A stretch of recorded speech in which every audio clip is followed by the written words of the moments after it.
behind a case, and as soon as I turned that corner and saw it, I just, call it the hair standing on the back of your neck, whatever. Just a feeling of warmth.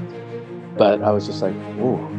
This is Touched by Heaven, everyday encounters with God, because God is speaking to you and me and the church and the world, and here on these podcast episodes, we get to listen in on the conversations. These encounters with angels, divine intervention, prophetic dreams, visions, near-death experiences.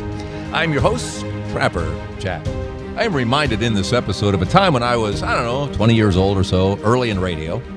And the on-air guys and I would maybe go out and get a bite to eat. And if there was a wait at that particular restaurant and they'd need a name, right? And I would say Hitler.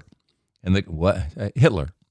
And I would do that for a specific reason. Just for the reaction as the hostess would announce on the PA, Hitler, party of four, Hitler, party, and everybody would just come to a stop and turn to see, who the heck is it? I thought it was very, very amusing. So, with that in mind, I am reminded of that because in this episode, we come across Judas. Not that one, the other one. There was another of the 12 whose name was Judas, who we now just call Jude for obvious reasons to make sure we don't get confused by the two. But what about him? What happened to him? We were just shooting the breeze on a fishing boat, of all things. And I think she told you my miracle through St. Jude. This is the Apostle Jude, Judas, the other Jude? Jude, Thaddeus, the better one. The saint of lost causes, what do they call him? Yes, of impossible deeds. Yeah. This episode is simple. This is a very simple story. It is, and that's the beauty of it. Rich is our guy, okay? He prays, he wants something, so he prays, and he gets it. The end. This concludes our a little deeper than that. Again, I came from arrogant background of naval aviation, and now you're one of those Top Gun guys that are arrogant and all that. Yes, they say appropriately arrogant was the moniker. Yeah, naval aviator is now behind him. Today, I'm an anesthesiologist. Okay. You know, my favorite are the nurse anesthetists. What are they called? Yeah, nurse anesthetist. Yeah, just if you could say that, then you apparently aren't on the stuff, so you can become it or something. I mean, say it again. Nurse anesthetist. Anesthetist, yeah, one of those. So there are two miracles in my life that are really amazing to me. I went to Catholic University of San Diego. I went to Catholic Medical School, Creighton University, spoke a lot with the class chaplain and what have you. But I wasn't all in, and I was behaving like a naval aviator, kind of an arrogant knucklehead. 3 years ago, I did a consecration to St. Joseph with some people from our church, and went to the chapel on the final day at the hospital. The next day I was standing in the cafeteria and my estranged daughter called me, and that was like, wow, that's exactly what I've been praying for, is to bring you back into my life, etc. How long had it been since you talked to her? 3-4 years. She was at Berkeley, but that she came back into our lives is a miracle. So that was one miracle that was really amazing. I'm crazy about fishing, and in April of 2022, I'd gone out fishing with a couple friends, a nurse anesthetist, actually. He says that so easily. A cardiac anesthesiologist, and my wife, who does primary care, or used to, retired. And we hit a rogue wave. We went flying over it. The whole boat came out of the water, and I knew, oh, this isn't going to be good. And I was bent forward, driving the boat.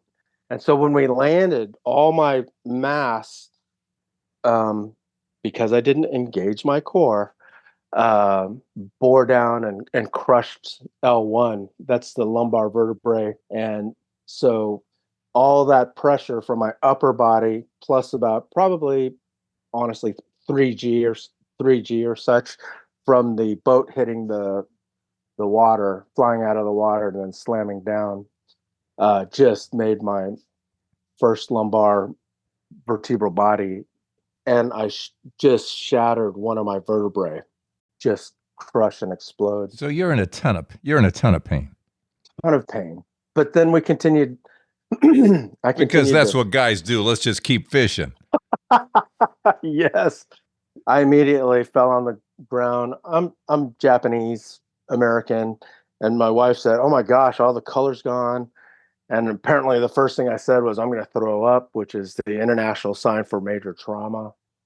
After about 20 minutes, I hopped back in the seat and started continuing seaward again. And much to the amazement of all three of those people, I continued to fish. We're trying to find these huge bluefin tuna. And I was like, no, no, no, I'm going to get you guys onto some fish. You guys are strapping young men. Well, you guys can fight it. And then Sheree will show you how to gaff it and all that stuff. And they're like, what are you doing? I'm like, I know where the fish are. They're 30 more miles. I can get us there. and so for about 6 or 7 more hours, we fished trying to get one of these big bluefin, 150-pound bluefin. I'm going to say you're all mentally nuts. Here you are, you're crawling around on all fours, you're dying, and they're going, where are the fish, Rich? Over there? Okay. Yeah. No, that all three of them were like, this is just insane. You are not right in the head. My wife was so grateful that we did not hook one.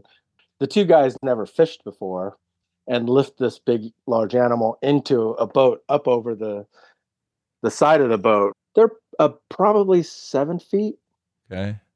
And so I broke my back. And since then, obviously you didn't know you had broken your back. No. I knew I wasn't right, but I just thought it was muscle spasm or something. Yeah. So I'm laying on the ground, cutting and tying, and she's like, what are you doing? And I'm like, we're going to go back through those fish and we're going to hook one of these fish. And she said, we're done. And she jumped in the seat and she started driving back toward. I did have a procedure done. It's called a kyphoplasty. You're laying on your stomach and you get a little bit of sedation medicine, a little amnesia medicine, and they essentially put a very large bore metal tube into the vertebral body. Speak English. If you've ever seen a skeleton at Halloween, there's the beer cans that hold up the body, and then there's little shark fins that stick out the back. Okay, you're talking about lower back. Okay. The beer cans, my first lumbar beer can was squished into the shape of a wedge. And what they do is they put a big metal needle into it, pressurize it until it turns back into a beer can, and then they fill it with cement. But there's lots of local trauma, tissue inflammation, yada, yada. And I had pain for 15 months and still fishing, I let the cement harden for 2 months and then I was right back out there. And then the bone regrows around the cement. And for 14, 15 months, I've been having pain. And on Wednesday, July 12th, I took my future son-in-law fishing, and on the boat, it's rocking around quite a bit. And so your low back is really, all the muscles are kind of going up and down and firing and whatnot. Had a great day, caught tons and tons and tons of fish. Thursday, I could barely get out of bed. And then Friday, same thing, I was very sore, got out of bed. Father Martin's was bringing the relic of St. Jude around the country. And it was the first time that it had left the Vatican in 1,500 years. Okay, first, who is Jude? Who is this St. Jude? Well, he was one of the original apostles. Full name, Judas. And he was kind of shuffled off and forgotten, not given much attention to because of the name thing. Martyred, beaten to death. And as if that wasn't enough, later on, he was beheaded. Because being beaten to death isn't enough, let's behead him too. Also known as Thaddeus, thought to be a fisherman, maybe one of the older apostles. His parents were Cleophas and Mary, one of the Marys that was at the foot of the cross at the crucifixion. His epistle shows up just before Revelation in the Bible, where he's being a bit critical of ministry in the church and their heresies. And why on earth would I pray to him? Well, going to Jude, or any saint for that matter, it's the same as me asking you for your prayers. I'm asking Jude for his prayers. The only difference is location. Location. He's in heaven. You're here. No difference. That's it. I'm going to Jude, asking him for his prayers as well, just as I would ask you. No difference. And in fact, in Revelation chapters 4, 5, 6, and 8, it talks about the saints in heaven praising God and praying for us. So he brought it, and we went to the local church. He brought it to not our parish, but to a parish just down the road. He was out front. He said, 10 seconds. That's all you get. Touch the relic, jump into the pews, and then say your prayers there. And he said, and then I'm going to have a mass. And, oh, okay, thank you. And do we assume this is like just a piece of bone? Is that what this is? Or hair? It is. Bone? It's a bone. Mm-hmm. It's part of his forearm. Okay, pause for a second here. What's the deal with relics? Bone fragments and hair and blood of these saints. What's the deal here? Sounds kind of weird, and it can be. It can sound kind of weird. A relic is simply something left behind. That's a relic, something left behind. Can't get more personal than your bone, your hair, your blood. That would be called a first-class relic. A second-class relic would be something worn or touched by a saint. And a third-class relic is when you touch your rosary, cross, wedding ring, whatever, to that relic, it becomes what's called a third-class relic. So you're walking around going, this connected to a saint, which of course connects us to God. It's just a reminder, and brings you in closer, just spiritually, mentally. Now, in every Catholic church, in the altar or under the altar, there is a relic. There is a fragment of a saint. It connects us with the resurrection, the upcoming resurrection. God created me and you, body and soul. In the end, my body is going to be resurrected, purified, connected back to my soul. So we look at the body as not just some shell that our real self is living within. No, it's an integral part of who we are. Jesus had a body. He became one of us, body and soul. Okay, before we hear about this healing, what's the deal with relics and healings? What does a bone chip, a bone fragment, have to do with what's about to happen to Rich? Well, if you look into the Bible, even the Old Testament, the prophet Elisha, anyway, he was dead and gone. And somebody dead was thrown in on top of his bones, and the guy came back to life. That's something in the Old Testament. As far as the New Testament goes, you look at someone like Peter, his body created a shadow, right? People were healed by the shadow of his body. Someone like Paul, where they would touch handkerchiefs to his hands and then take them back somewhere to somebody who needed a healing, and people were healed by connecting to the body. And here's Rich. He's going into a church, and there's some fragment of St. Jude's body, and there's going to be a mass, and it's like, okay, whatever all this is about, he's just open for whatever this is. And as soon as I turned that corner and saw it, I call it the hair standing on the back of your neck, whatever. But I felt the Holy Spirit, and I was just like, wow, okay. You're just looking at the reliquary. You're just looking at it. It's behind a case.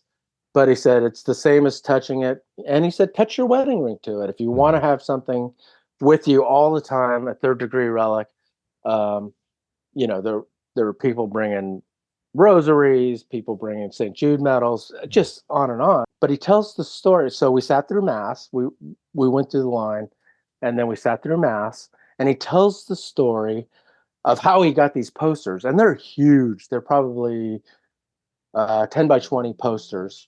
He says, I was in the Midwest, Chicago. This gentleman said, hey, I'm a printer. I want to contribute to your ministry, taking this around. Please let me make posters. And the guy's like, well, last time I took a relic around, it was $20,000. That's all we can afford. He says, no. This is my gift to the ministry. I said, oh my goodness, thank you. So he sent him what he wanted. And then when he got to the Midwest, he said, hey, I really want to have dinner with you and your wife. I said, well, my wife doesn't really leave the house. She had a brain tumor and surgery. She's kind of a paraplegic. not really active. And he said, well, regardless, I'd like to meet her. Very interesting story. And he kind of tells it in kind of an aggressive way. He's like, well, I'm bringing this thing and I'm going to I'm going to tell St. Jude, hey, look, this is what you need to do for us. And this is his homily. And he's like, you need to do this for this lady. So he went to the house. So he brought the relic, touched it to the wife who was laying in bed, and said, St. Jude, please ask Jesus for a miracle, ask for healing. And the next day, the printer went to work, came home at lunch. The house was clean and there's food on the table. And his wife came out and was dancing and flitting and was, oh my goodness, this is just, I can't believe how good I feel. I'm standing, walking. I cleaned the house. I made you lunch because you've been making me lunch for so long. Father Martin's Yeah. in his homily, he's telling us this. And so took communion. And as I was praying, I said, it would be great if I could just get up, go to work, take care of my friends. I call all my patients my friends. Take care of my friends in a safe and comfortable manner, and that would be great. Went home, got up, jumped in the car, drove through the mountains, and when I got out of the car in Imperial County, I stood up and I was like, "Oh my goodness!" And I was pain free for the first time since April of 2022 when I crushed my vertebral body, when I broke my back, pain free for the first time in 15 months. And I was very shocked. I was like, okay, I see what's going on here. And I was just like, oh my goodness. And since then, I've been pain free. And I was able to just lay on these terrible mattresses and get good rest and continue. I continue to be pain free. I tell everybody. I say everyone. And is that priest now telling your story? No, he doesn't know it. He was the priest or is the priest that's in charge of taking this relic around the country, around the world. Well, he's Like I heard say, this kind of story before. I'd get a hold of him if you can and just say, hey, tack this one on the list, because I'm sure he collects stories like that. oh, that is an amazing suggestion. Thank you very much for that. Sure, I will. sure. And one of my partners, he's an anesthesiologist who did a fellowship in pain, and he has done pain procedures on me, trying to help me in the past since I've broken my back, trying to help me out. And this was on a Saturday. I think it was the 13th of July. And on Monday, I saw him, and I was still on call, and I said, "You would not believe this story." And immediately, he was trying to think of pathophysiologic reasons. He was trying to say, "Well, it's just the power of the mind." And I said, "You can think that, but it's the faith that makes the miracles. I know how I feel, and I know what I asked, what intercession I asked, and I know the results. So you could say it's the power of the mind, or you could say it's a better mattress, or you could say whatever you want. But Better in my mattress.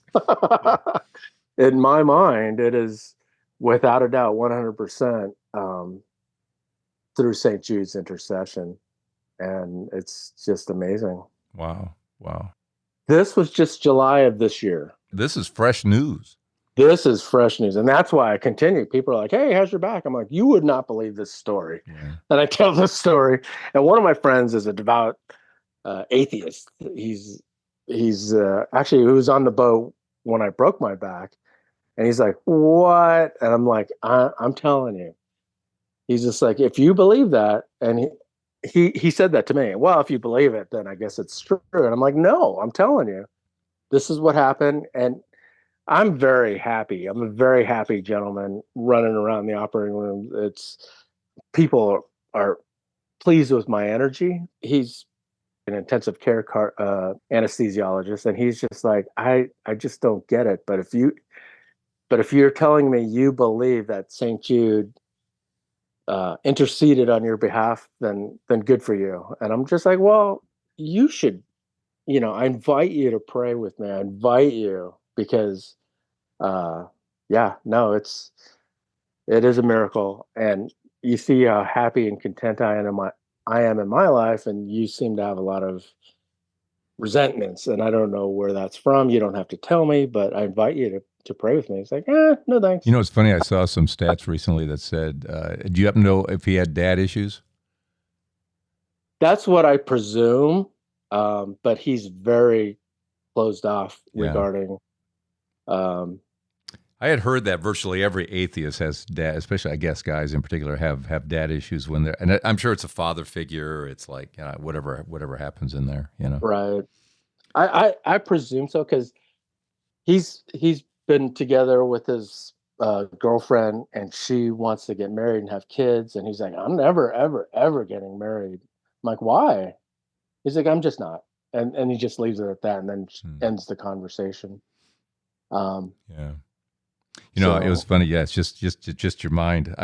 My favorite thing, Padre Pio, who had the stigmata, right? He had the wounds of Christ, and right, somebody said, well, that's because you're always looking at the cross. You're always thinking about Jesus and the wounds. That's why that happened. And he goes, really? You go sit in a pasture and stare at a bull and see if you grow horns. Good luck with that. Right. Just amazing. I've defended the saints. People have said, why are you praying to that saint? I'm like, no. It's the same as, when someone says, hey, pray for me, would you? I'm like, because it's interesting. I live 135 miles away, but whenever I'm backup call on Sunday in Imperial County, I go to Mass. And they're like, where are you going? I'm like, I'm going to go to Mass. If you need me, obviously call me and I'll run back over. Okay, well, pray for me. It's like, it's the same thing. I'm just asking St. Jude, hey, pray for me. I'm asking you to intercede. I'm asking you to pray for me.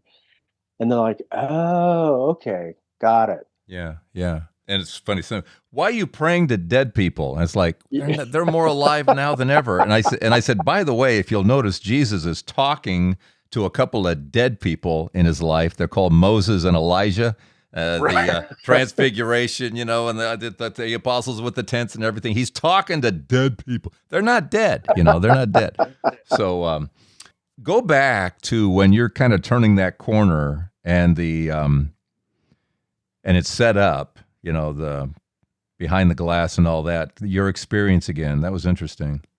It was just a feeling of warmth, and it's I kind of akin to when someone tells you a story and the hair on your arms stand and the hair on the back of your neck stand, kind of like that, but different. But just turning that corner and seeing it, I just had this sense, and I attribute it to the Holy Spirit. I don't know what it was, but I was just like, ooh. And then when I got to see the relic, it was our quote unquote our turn, and I took my wedding ring off and I touched it to the glass so that I could have my permanent third degree relic with me. But it was just a feeling of not even like content or happy or joy or anything. It's just this feeling of that flowed through me. I wish I could describe it better. I wish I had better control of the English language, but it was something. Well, you're talking about warmth. You're talking about, I assume, love is wrapped around that warmth somehow, acceptance, whatever all that is, right? Generally, I can't say I've ever had that experience. You just know that once upon a time, this bone was in a saint's body or whatever the deal is. Or when we went over to, we were in Assisi in Italy, and Carlo Acutis, who's going to be a canonized saint in 2025. And here's this kid who at age 11 figured out, show people, don't just talk about the Eucharist being Jesus. Show them the times that where it became the Sacred Heart of Jesus, right? The bread became sacred heart tissue. And so here's a guy who, put together the website back when he was Mm-hmm. 11 years old, died at 15. And he's in this glass coffin, and casual clothes and Nikes are on. And I always thought they should go to Adidas and say, hey, $2 million, we change the shoes, come on, let's make a buck out of this thing, In a reliquary, when we were there, they had his heart inside that. And this was right after a mass. It was probably the most joyful mass my wife and I ever been to. It was just, there were families and young kids, and everyone was singing. And at the very end, as everyone's marching up, they're singing When the Saints Go Marching In Italian. Wow. That was a trip. That was a trip. We're looking, boy, that's, and just, but that's beautiful. That's pretty cool, And I do. I profess, and I tell people, pretty much anyone who asks, and many who haven't. I'm like, this is what happened. You gotta hear this story. Let's pause right about here. Then more with Rich here on Touched by Heaven, Everyday Encounters with God. And I have to bring up another saint and something a saint did that is, it's biblical. Is it beyond biblical? It's pretty darn biblical. That's coming up in a second here. Quick Patreon shout out. Thank you, Michelle and Mike May, for being a part of our Patreon family and also going to Medjugorje with us. That comes up a lot in these episodes. Oh, they went to Medjugorje with us. Kind of on one big giant family around here. We often end up having the same why of why we do certain things. I know Teresa Ostendorf, Patreon supporter, said this. Thank you for letting this venue be available. I love hearing people's stories, and because when life can get so challenging, it's easy to get caught up in that. But hearing those who share their experiences with you, and then you share with us, what is it? Reassures? It reassures, it confirms. That's it. The word, the confirmation. Yeah. Yes, thank you. That these are real stories. I mean, you hear these stories; they're all like yours. It's a real story. It's true. Because when you have something great like this, you want to share it. Yupper. touchedbyheaven.net or patreon.com and just search for Trapper Jack. Let me tell you something else we have now. It's official. We got it up there now. I've been out giving this talk on the Eucharistic, what did I call it? Eucharist, a challenging truth to swallow. And now we have it in a download. So if you want to go to patreon.com and search for Trapper Jack and all that kind of good stuff, you don't have to join Patreon to get access to the download and all that. You'll see it there. Remember, if you want to help out what we do and also get a talk out of the deal, $10. We have a Eucharistic talk called Eucharist, a challenging truth to swallow at patreon.com. Again, search for Trapper Jack, and it's there. The download is there if you're interested in such a thing. All right, so let's get back now to Rich here at Touched by Heaven, Everyday Encounters with God. We're going to check more on Rich, see if anything has changed, beyond the pain going away. Anything else happening with you? No, I'm still fatter than I should be, and I just meant in terms of your back and things like that. Oh, no, I just feel like $1 million. Yeah, just the pain went away. Yeah. Isn't that cool? You'll see that now and then. Or Padre Pio. Here's another one for Padre Pio. And I found a video on it online. But this guy, a little girl was brought to him who was born without pupils. So, birth defect, major birth defect. Right. So no light's coming in. There's no light coming in. She has no pupils. And he prayed over her, and you see her walking down the street now. She would put sunglasses on. She'd be in her 80s if she's still alive. Her name starts with a G. I'm forgetting her name now. But anyway, so she's literally, with no assistance, no cane, she's able to walk around, across the street and all that. She's able to see without pupils. Excuse me, It's nuts. Gemma's eyes have never changed. They're still the eyes of one who is blind. Gemma's eyes, without pupils. It's anatomically impossible that these eyes can see. But she's as able to see as you and I. She is able to see and to distinguish colors. Without any help, she can cross the most crowded streets.